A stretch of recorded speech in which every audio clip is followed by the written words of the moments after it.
we believe he is one of the greatest, I think that's up to the media to write. I mean, you guys will place him in a place of great GOAT debates. Kudos to him having a great series, a great playoff run in general, but just leading us that way and being able to kind of ease the tension a little bit and the emotions, starting off the game. You see our guy, Luka, scoring 20 like that, I mean, it eases everybody's pressure a little bit. I seen he was poised. He did, what Kyrie does. At the end of the day, he made sure he got to his spots, he got downhill, and the energy that he had today, too, it was just, him and Luka, they were the double-headed snake. It's been great to have him. It helped me mature. It helped me see the basketball in a little bit different way. So everybody's glad he's on our team.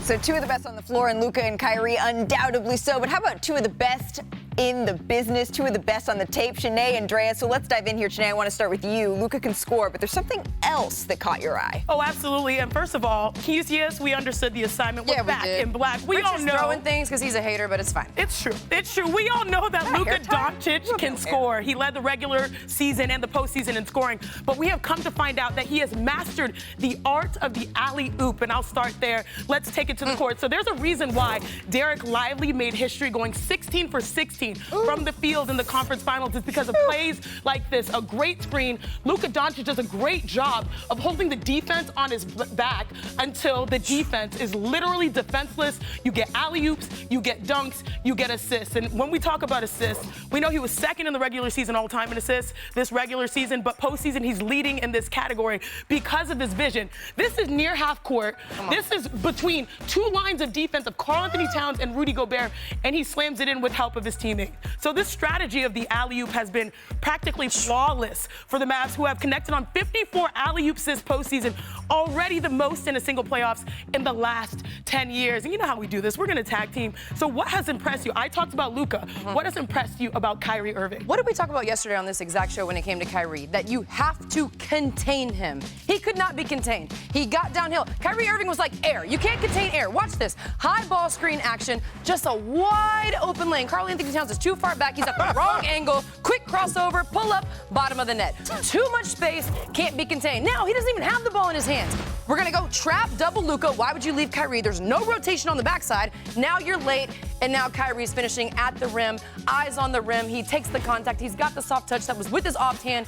Ridiculous. And then in transition, watch this. Ball gets pushed. Find Kyrie. He attacks the basket. That quick crossover is just You had that in your game, Dre? No, I did not have that in my game. But watch this. Eyes are turned on the rim. Nobody's paying attention to Kyrie. You can't even stop him on a rebound. He's so much smaller than everybody else in the paint. They could not contain Kyrie in the half court, whether he had the ball in his hands, whether he had the ball out of his hands, in the full court. Again, he was ridiculous. First pair of teammates, 35 points in a single game in Mavs postseason history. We talked about these two taking over. That is exactly what they did. Foot on neck. Could not be stopped. Oh, yeah. The thing is, though, as much as coming in to score, 59.4 points a game in the West Finals is a ton, Tatum and Brown are actually combining for slightly more at 60 in the Oh, my goodness. Yeah, we talking about Okay, but who are they playing? We talking who they play. Don't disrespect my Celtics. Richard, they're your for real. Celtics now? Be for real. Celtics? All Be right, for real. Perk. It's time now for Setting the Pick, brought to you by ESPN Bet, the official sports book of ESPN. So we have two-star duos going head-to-head in the finals. Are you all right, Rich? Richard almost fell out of his seat Yeah, while we're setting up the pick. So, Zach, please bring us back to order here. Tatum and Brown, Luka and Kyrie, which duo has the edge here?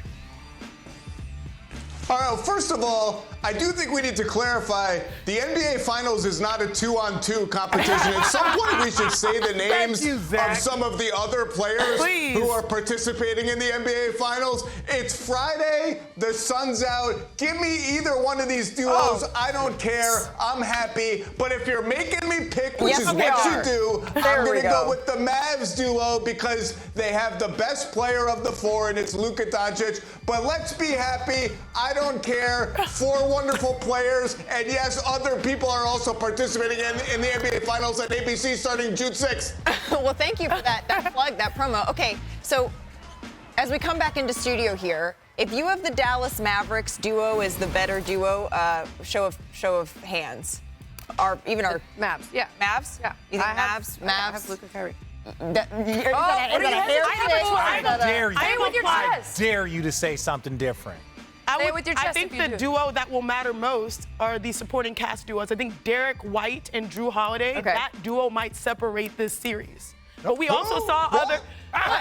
You mad at me? Do you agree with me? Oh, you're talking about players not named those stars, right? Mm-hmm. So you think it's the others? I think there are going to be other. I think the post duo for the Mavs and the guard duo for the Celtics that will actually dictate the series. But if you're going to make me pick top duos, I'm going with Luka and Kyrie. Is Luka the best player on the floor in the series? Luka has been the best player on the floor the entire postseason, right? And in my opinion, Shea played outstanding. Shea was very, very consistent. But as far as getting it done, late game, winning the games, you get that to the stars. Stars get all the credit. They get all the blame. I agree with you, Richard. I think the point you made, Chiney, is actually really good because what we see last night, right? Kat and Ant, they played extremely well as far as duos go. They couldn't necessarily keep up with the Mavs duo, but they also had no help. Who provides the most help to their dynamic duo could be what that's it. A few of the games come down. Well, and that's what's interesting when you start to go down the list. Okay, so if Luka is the best player on the floor, and you say this all the time, it's not necessarily just who is the best, but if you end up having the second, third, fourth. And you do that for us all the time. You have to go first, Richard. Let me be very disrespectful here for a second. Jason Tatum. This is something new? No. Jason Tatum has been outstanding. I love their supporting cast. Even on games where he didn't play well, they have such an elite supporting cast. But I would say this. If you were to go into this postseason and rank all the players, in my opinion, Luka #1. Okay. And then it's like Kyrie, Jason Tatum. No. Who is the two? I'm just saying, it's kind of even. Who is the two? Just to be that guy, I'm going to say Kyrie Irving has played more consistent basketball than Jason Tatum has. So I would say 1, 2, and then 3, 4, 5, 6 are with the Celtics. Because Richard took a leap, I'm going to take a leap. I think Jaylen Brown might have played more impactful basketball for the Celtics. So he got the trophy. Kyrie, just to be clear, you're putting Kyrie. Yeah, I'm not. I'm just going after the players that are available. And then Jaylen Brown, and then Jason Tatum. But Jason Tatum gets no credit for his rebounds and his assists. Tatum gets no credit for rebounds and assists. Or leading both teams in every statistical category. I think Tatum's series is this series. I don't care about everything that happened before. I think this next series is Tatum's series to own. Kobe Bryant, LeBron James, Michael Jordan. On this list. If those dudes were playing on the Celtics and one of their teammates got that award, how would we be talking about them? That's all I'm saying. Oh, all right. I'm on